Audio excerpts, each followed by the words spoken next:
OSESC e Sescope Santa Catarina. Onde tem vida, tem cooperativismo, informam. A seguir, Estado de Excelência. Começa agora mais uma edição do programa Estado de Excelência. São 17 anos no ar. Pela audiência, agradecemos a você. E pelo apoio, agradecemos às seguintes empresas e instituições: OSESC, FECOAGRO, FIESC, ENGIE, FAESC, Cicobi e Avan.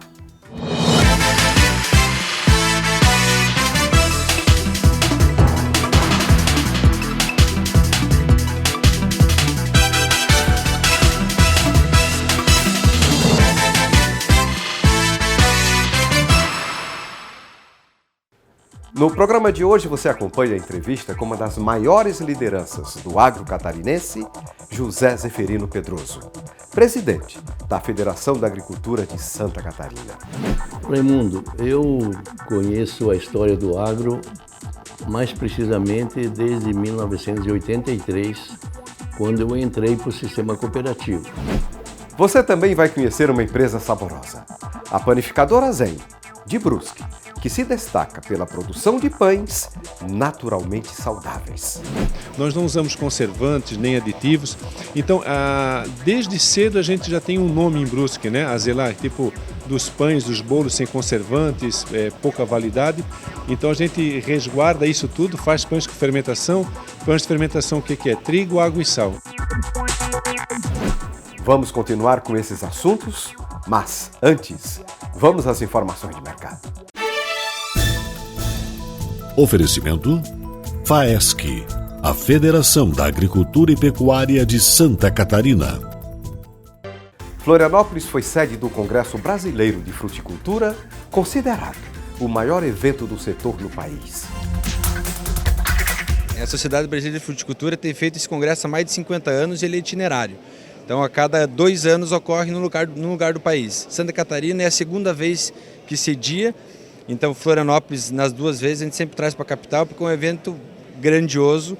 Temos aqui pessoas, pesquisadores, produtores, alunos do Brasil inteiro, aqui para discutir o futuro, os rumos da fruticultura. Esse congresso, ele representa todas as cadeias da fruticultura no nível nacional. Nós temos representantes aqui de outros países fazendo palestras, né? Uma grade de palestras muito importante. Se agregou ao Congresso Brasileiro de Fruticultura o Congresso de Frutas de Clima Temperado, que é o Infrute, que está acontecendo nos dias de hoje e amanhã. Então ele é paralelo ao Congresso Brasileiro de Fruticultura. Temos inúmeras empresas aqui que representam todo o setor de suporte, né, da fruticultura do nosso estado e do país, obviamente.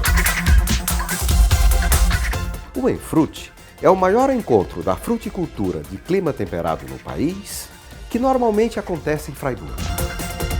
O Infrute é um evento extremamente importante. Nós estamos na 17ª edição. A Uniarp ela vem participando e sendo apoiadora desse evento já há longo tempo. Hoje está acontecendo excepcionalmente em Florianópolis, não está em Fraiburgo, por conta do Congresso Nacional de Fruticultura. Então nada mais justo do que reunir os maiores pensadores e maiores pesquisadores da fruticultura no Brasil no mesmo momento, no mesmo evento. É uma situação que acontece pontual, porque o congresso ele acontece nas capitais, então esse ano acontece na capital, aqui em Santa Catarina.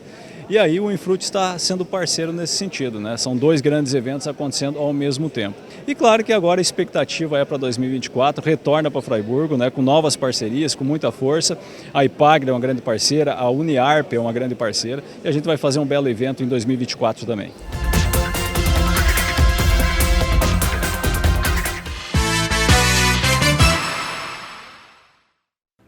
No dia 19 de abril, fomos até a cidade de Brusque participar da festa de aniversário do seu Walter Ortmann, que completou 100 anos de vida e 84 anos de trabalho, sempre na mesma empresa, a Renovil.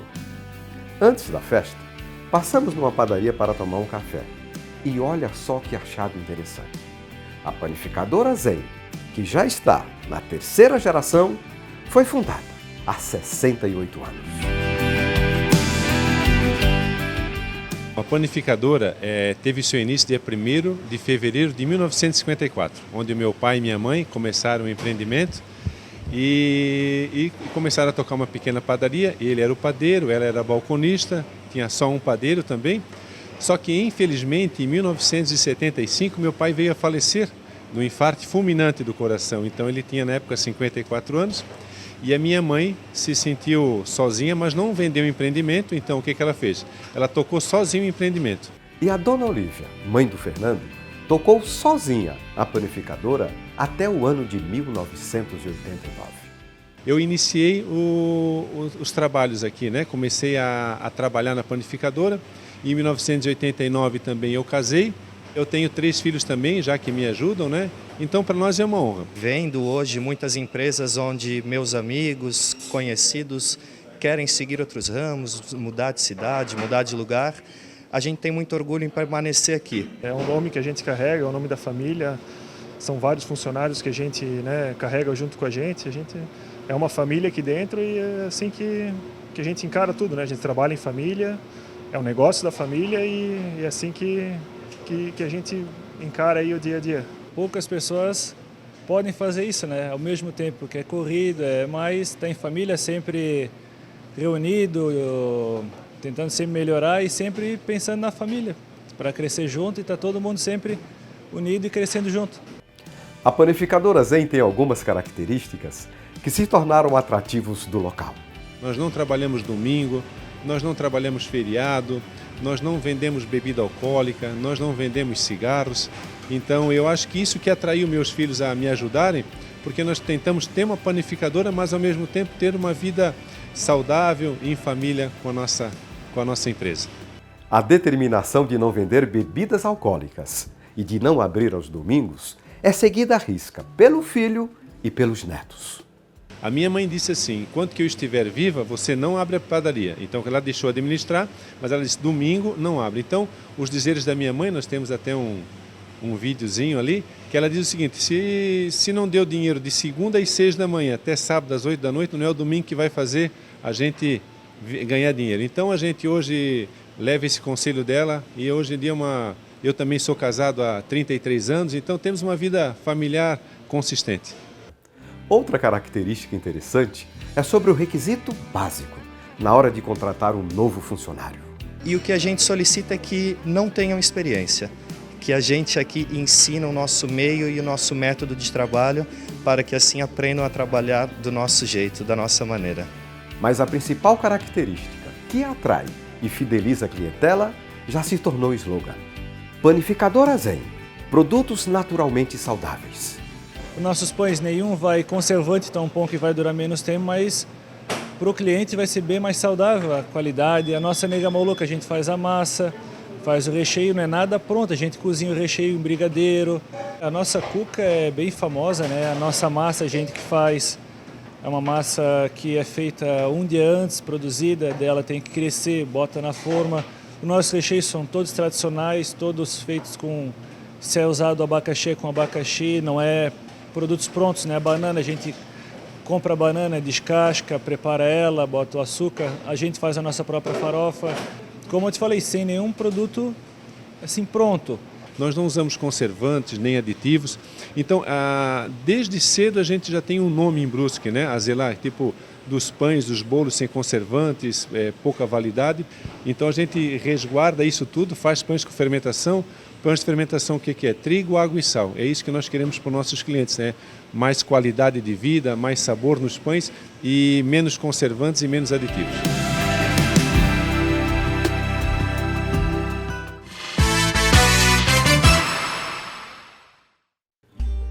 A evolução do agro catarinense registra dados memoráveis. Maior produtor nacional de suínos, segundo maior produtor de aves, terceiro maior produtor de alho e o quarto maior produtor de leite. E para falar sobre a trajetória, desafios e perspectivas do setor, conversamos com uma liderança que, além de ser testemunho ocular dessa história de sucesso, é também um dos protagonistas. José Zeferino Pedroso, presidente da Federação da Agricultura de Santa Catarina. Raimundo, eu conheço a história do agro mais precisamente desde 1983, quando eu entrei para o sistema cooperativo. A época anterior a essa data, eu era um modesto contador e o meu primeiro emprego foi como contador do moinho de trigo, no município de Erval Velho, cujo líder era Avelino Braganholo. Em 1983, eu aí entrei para o sistema cooperativo. E aí comecei a ter relação mais com os empresários, os agroindustriais, aquilo que eu chamo de, e todo mundo reconhece como pioneiros. Eu, por uma deferência, mais uma vez, de um grande líder do sistema cooperativo, ele me convidou para ser vice-presidente da Aurora em 1985, após 2 anos eu ter entrado no sistema cooperativo. E permaneci como vice-presidente dele até ele adoecer e, infelizmente, veio a falecer. Com o falecimento do Auri, eu assumi a presidência e depois vim a ser eleito para mais um mandato como presidente da Aurora. Meu vice foi o saudoso Mário Langnasti, que após eu encerrar meu mandato, ele continuou para mais 2, 3 mandatos e temos que reconhecer que a Aurora deu essa explosão que hoje o nosso amigo Neivor, que é o atual presidente, dá continuidade. Então, a partir dessa época, eu comecei a ter relação com os empresários da área, particularmente de suínos e aves, que foram os grandes mentores dessa situação privilegiada que o nosso estado tem, como o maior exportador de suínos, e por muitos e muitos anos fomos o maior exportador de aves, e que perdemos a hegemonia para o Paraná, porque era natural. Nós estávamos comentando a limitação geográfica do nosso estado. Uma limitação que compromete a produção do milho, principal insumo da cadeia produtiva. Essa situação do milho não é de hoje, ela sempre existiu aqui no estado, como nós estávamos conversando. Nós sempre fomos dependentes, nós nunca tivemos autossuficiência na produção de milho, porque esses pioneiros que eu sempre faço questão de realçar, que foram os fundadores da Sadia, da Perdigão, Matílio Fontana, a Saulo Brandalize, da Chapecó, Plínio Denez, da Aurora Auri Bodanese, esses pioneiros sempre se preocuparam com isso. Mas eu tenho que fazer aqui um parênteses para registrar algo de que marcou muito, pelo menos para mim em particular, era o espírito de corpo que tinha esses empresários. Eles eram unidos, eles tinham o Sindicarne, que permanece até hoje, e eles periodicamente se reuniam, principalmente na época de crise, eles se reuniam e conjuntamente eles buscavam soluções. Eu dou muito valor àquela parceria que os grandes empresários tinham com o próprio produtor. Na época não tinha integração, isso aí nós devemos à iniciativa da Sadia, que pegou o exemplo nos Estados Unidos, trouxe para nós, e Santa Catarina abraçou esse modelo. O produtor entra com aquilo que eles têm de melhor, que é a sua mão de obra. E também estava aí o banco que financiava a sua infraestrutura e as empresas dando o aval, porque ele ia trabalhar para as empresas. Então as empresas já naquela época, e perdura, acredito até hoje, eles asseguram o pagamento se ele não pagar, porque ele vai trabalhar, produzir para aquela empresa. Então as cooperativas hoje, aqui pelo menos em Santa Catarina, trabalham muito com esse sistema e que tem dado ótimo resultado. Não faltou mais porco para a Aurora, né? Ela faz a sua programação, certamente, como era no passado, e em cima daquela sua capacidade de abate, é feito o fomento a nível de campo. Qual a importância do sistema cooperativista para o desenvolvimento do agronegócio catarinense? Olha, o sistema cooperativo é uma mola propulsora do progresso do Estado. Na área de produção, A grande vantagem que o sistema cooperativo tem e que o produtor catarinense descobriu na primeira hora é que ele está trabalhando para si próprio. Por isso, o sistema cooperativo aqui no estado se adaptou tão bem. E eu tive um prazer muito grande, mais uma vez, por delegação do Auri, de ser até um dos fundadores do sistema de crédito aqui em Santa Catarina. Nós, em 1985, numa reunião com 6 cooperativas lá em Itapema, no Plaza Itapema, você veja bem que escolheu um bom lugar naquela época para nos reunirmos. Depois de nós viajarmos pela Europa, sobre a tutela de Roberto Rodrigues, que hoje ainda está inativa, dando exemplo de trabalho, ele era o presidente da OCB. Ali foi uma semente que, como sempre ocorre no sistema cooperativo, particularmente em Santa Catarina, mas ocorreu no Brasil todo, ela prosperou, se fortificou. Criamos a Central de Crédito Cooperativo de Santa Catarina, a COSECRER, onde por deferência dos colegas, eu fui presidente durante 12 anos, os primeiros passos da COSECRER, que depois veio a ser o Cicobi, que hoje é presidida desde que eu saí do sistema pelo companheiro Rui Schneider, que ele continua, né, fazendo um ótimo trabalho no Cicobi. Graças à competência, né, da gestão do Cicobi Santa Catarina, hoje é Cicobi Santa Catarina, Rio Grande do Sul, que avança no Rio Grande do Sul e no Paraná, com inúmeras agências, né, além de cobrir quase 100% do território catarinense, sob a liderança do Rui, que é um executivo que veio do mercado financeiro, o Rui Schneider da Silva era do Banco do Brasil, mas de origem cooperativista. E o Rui transformou isso que você acabou de dizer, que hoje aquilo que era restrito a Santa Catarina, hoje já transporta, já está além fronteiras do nosso estado. Pedroso protagonizou várias ações que engrandecem o nosso estado. Uma delas gostaria particularmente de enfatizar: a participação dele, juntamente com outras lideranças, no processo que resultou no reconhecimento de Santa Catarina como área livre de febre aftosa sem vacinação. A certificação foi concedida em 25 de maio de 2007 pela Organização Mundial de Saúde Animal.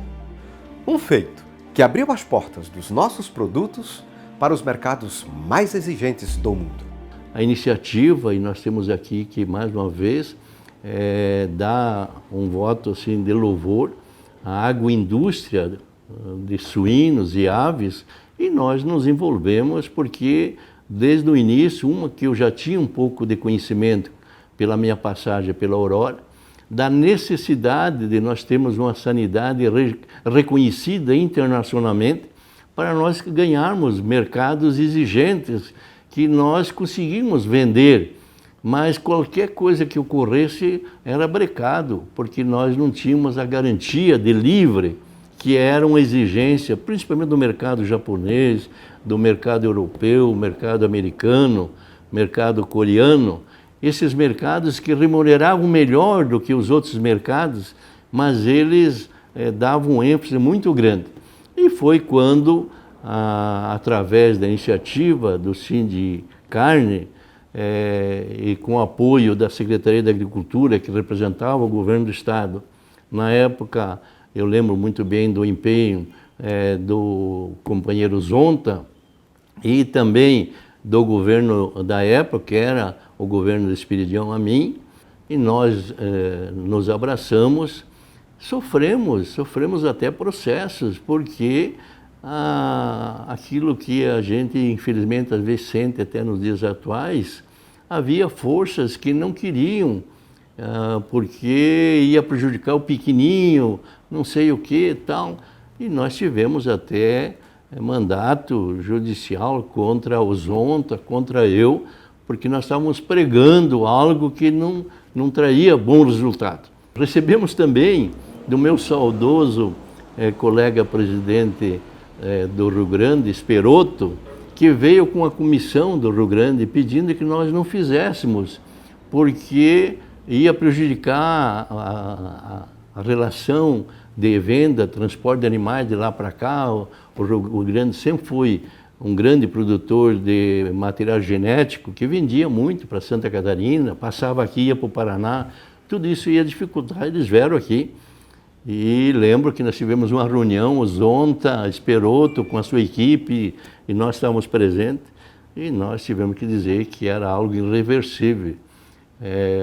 Nós tínhamos já, através de recursos do Sindicarne, contratado uma consultoria internacional, que foi a que viabilizou, fez os trâmites burocráticos para que nós pudéssemos chegar na Organização Internacional de Saúde Animal, lá em Paris, no dia 25 de maio, que é a data que até hoje realiza anualmente essas reuniões, e fôssemos lá apresentar o nosso pleito.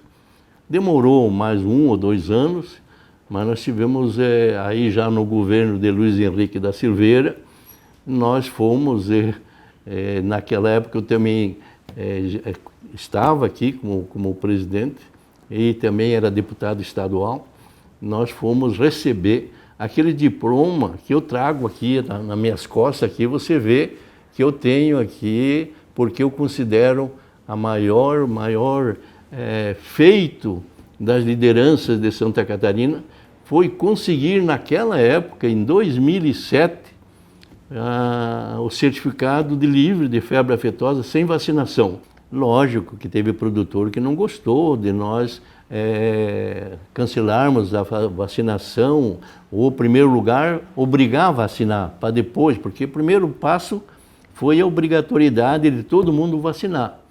E tinha regiões onde a própria Câmara de Vereadores se levantou, porque vacinando a vaquinha do produtor podia abortar, porque dava febre e tal. Isso aí também, no primeiro passo, nós tivemos essa dificuldade.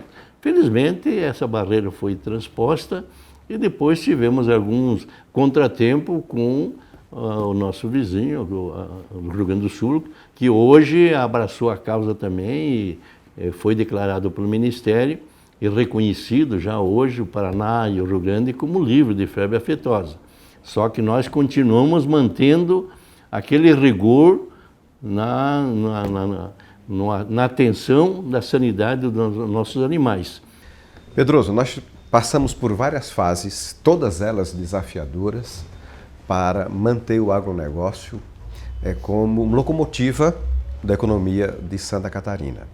Atualmente, ergue-se outro grande desafio, que diz respeito à infraestrutura. Já que nós não podemos, porque não temos área para ampliar o cultivo do milho, quer dizer, nós estamos utilizando agora tecnologia e alguns programas, como, por exemplo, os cereais de inverno, para melhorar esse desempenho, mas nós somos hoje grandes importadores de grãos.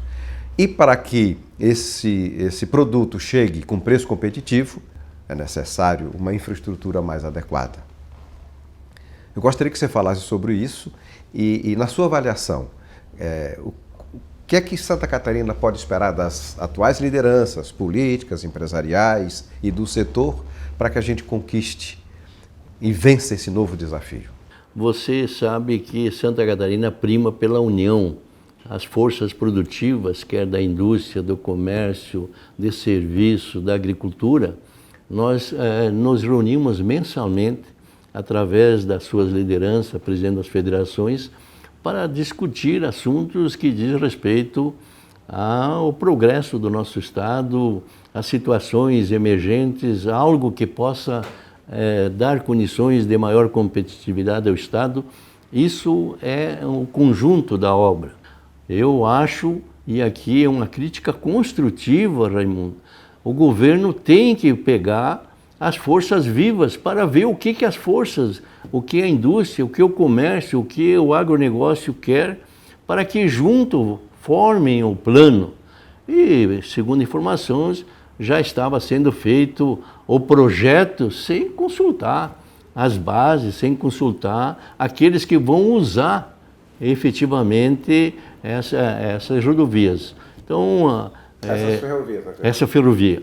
Então o companheiro Mário ficou de convidar o governador do estado para que nós façamos uma reunião das federações e que nós possamos conjugar o verbo junto, como fizemos, que eu me referi há pouco, comércio, o governo, a iniciativa privada, junto com, afinal, as forças vivas, para aí sair com uma força total e todos falando a mesma linguagem, que esse é o principal que tem sido o êxito aqui em Santa Catarina. E diante desses enormes desafios, o que você projeta para o futuro do agro catarinense? Eu acho que vencendo essa etapa de infraestrutura, eu tenho muita fé que Santa Catarina vai continuar sendo um modelo a nível de Brasil. Eu me orgulho muito, eu estou hoje em muito contato com a nível de Brasil, na relação que eu tenho com a CNA, e quando falam em Santa Catarina, eles dizem Santa Catarina é algo à parte. Santa Catarina, vocês fazem jus exatamente aquilo que sempre fala, que é a Suíça brasileira. Então, mas nós não podemos nos acomodar, porque os outros vão, certamente, se nós pararmos no tempo, nós vamos ficar para trás. Pedroso, muito obrigado por mais uma aula sobre o agro catarinense. Eu que agradeço essa oportunidade, você sempre amigo, ouvindo a nossa modesta experiência, que é fruto dos anos vividos, da experiência compartilhada e daquilo que nós sentimos. E é por isso que muitas vezes algumas autoridades talvez não entendem a nossa ímpeto momentâneo, porque nós conhecemos, nós vivemos tudo o que aconteceu e os sacrifícios que foram despendidos para nós chegar aonde chegamos. Nós não podemos perder espaço. E o programa de hoje termina aqui. Se você deseja rever matérias desse programa e também dos anteriores, acesse o site estadodeexcelência.com.br. A gente se vê na próxima semana em mais um caso de excelência. Um grande abraço e até lá!